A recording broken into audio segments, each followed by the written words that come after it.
Welcome back to Suburban Betty. In today's video, I'm going to be making a really hearty and delicious winter vegetable soup. This recipe has been inspired by a recipe that I received from someone who is very close to my heart. When I looked at that recipe, I thought, oh wow, this is so delicious. And it inspired me to think of a way to adapt it, just to make it super affordable and easy to make. And that's what I did with today's recipe. So I hope that you enjoy it. It is vegan friendly, vegetarian friendly, and carnivore friendly, so it works for everyone. If you make it and you enjoy it, please leave me a comment down below, and if you like this kind of content, please give me a thumbs up and consider subscribing. Okay, so let me take you over the ingredients for this soup. I've got 1.5 packets of tomato paste. I've got lentils and rice, so I've got red lentils, brown lentils, and any rice that you have on hand. I've got 4 tablespoons of each of the type of lentil and 2 tablespoons of rice. So I just wanted to pop in and let you know why I used rice in this recipe. So lentils by themselves are a great source of protein, but they don't have all the amino acids in them in the right amounts to create what's called a complete protein. But if you pair lentils with a grain like rice, you get a complete protein. So I was thinking with this dish, I want it to be satiating, I want it to be a complete meal. How can I do that?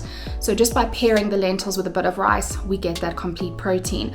I would really recommend though, if you are eating a vegan diet or a vegetarian diet, that you might want to up the quantities of both lentils and rice.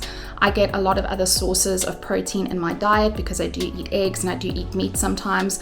So I just kept it to sort of like what I would enjoy consuming in terms of lentils and rice.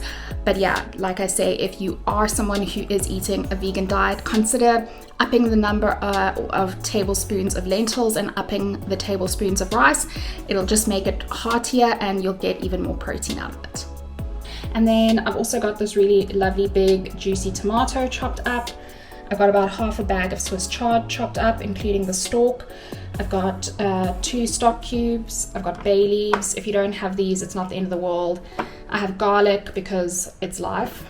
Then I have 4 largish carrots chopped up, 2 medium to large onions chopped up, 3 stalks of celery chopped up, including the leaves because those are delicious, and then some olive oil and a nicely heated pan.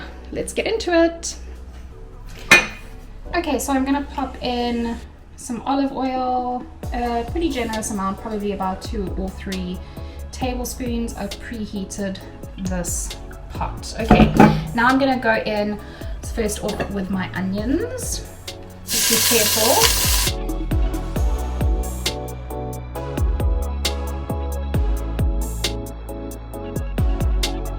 Gosh, those smell amazing. And as you add things in, you probably want to bring your heat up just a little bit. Now it's at this point that I want to add my tomato paste. So I don't think people often mention it enough, but tomato paste can be a little bit bitter if you don't cook it off first, or unless you give it a very long boil. So I like to just sort of almost fry mine a little bit in the beginning, or saute it is probably a better term, when I do my onions or when I do my root vegetables in the beginning. A lot of people just sort of toss everything into a pan in the beginning, and you can do that if you're pushed for time, and it won't, it won't detract. You'll still get a nice soup. But I do think giving everything a little saute in the beginning like this does add a ton of flavor. So if you've got the time, I think it's definitely worth it.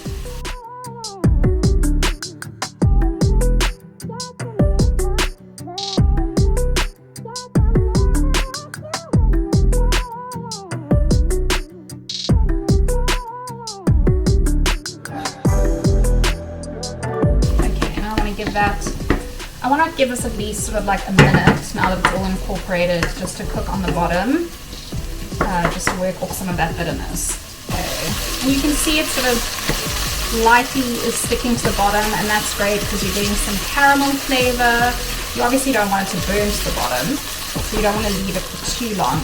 But leaving it for 1 or 2 minutes on a medium heat, not too high of a heat, is going to achieve that caramelization. That's going to give you a really nice flavor. Okay, next up I'm going to go in with all of these carrots.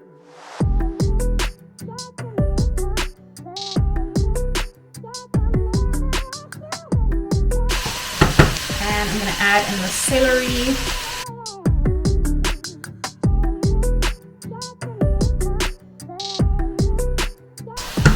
And I'm going to let this cook for 2 to 3 minutes, just as it is now, and this is on a medium-high heat.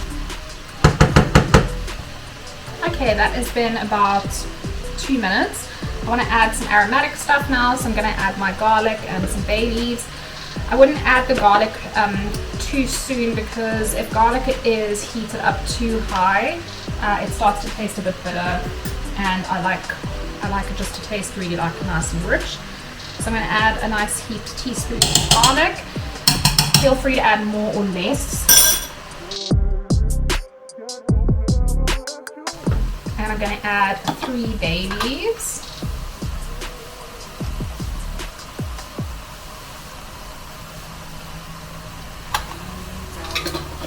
We're going to take these out at the end, so try not to mush them in, or try to just be gentle when you're working around them. Okay, now the last thing we're going to incorporate before we put our liquid in is the last of the veg, so the Swiss chard and the tomatoes. I love Swiss chard. It is probably one of my all-time favorite veggies. Tied closely, strangely, with tomato, and maybe also just like baby spinach. I just love the flavor of them, and I love them together as well. Okay, so I'm just gonna stir everything together.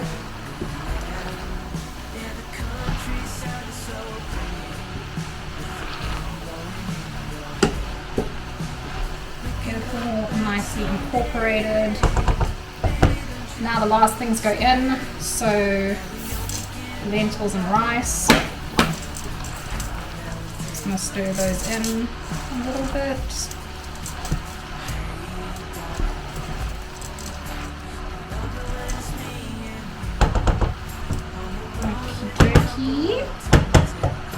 And you can make your chicken stock if you want to separately, but I don't want to make another dish, so I'm just going to pop my cube in, or my cubes rather, and then I'm going to fill with water to cover completely, and then like probably an extra few centimeters, because some of this water will cook off.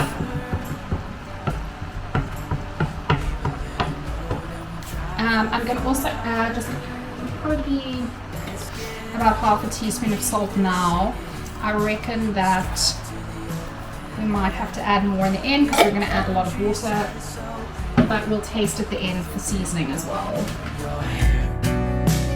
We can look back someday, baby, don't you understand? This was warm water that I had just brought up to the boil, and I'm just going to wait him to go in so that it doesn't slow you down too much. Oh, and doesn't that look nice? Okay, so I'm going to cover this, and I'm going to leave it on a medium heat for at least half an hour. You want to keep an eye on it though. Obviously you don't want it to like oil over, you just want it to simmer. So maybe come back in 5 minutes, just check that it's reached a nice simmer, and if it looks like it's going too vigorously, turn it down. If it looks like it's not simmering yet, you might need to turn it up and then come back and check it. But yeah, I'll see you in half an hour.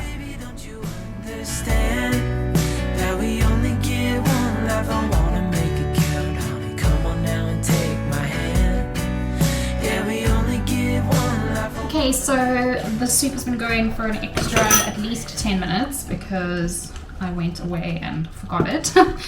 But yeah, it's fine, you know, you can't really overcook soup. So yeah, I'm gonna have this for dinner now. I just want to show you what it looks like. Oh, yum. Oh, I mean, how good does that look? Delicious. So yeah, I'm gonna eat this with some crusty bread and butter. And it's a really delicious and like really hearty meal in winter. So if you make it, please let me know. Well, I really hope that you have enjoyed this video, and I hope it's inspired you to make yourself a really hearty winter soup. If it has, please leave me a comment down below, especially if you've tried it. I would really like to hear if you enjoy it as much as I do, and consider subscribing if you like this kind of content, because there is lots more to come, and there are already a ton of videos on my channel to have a look at.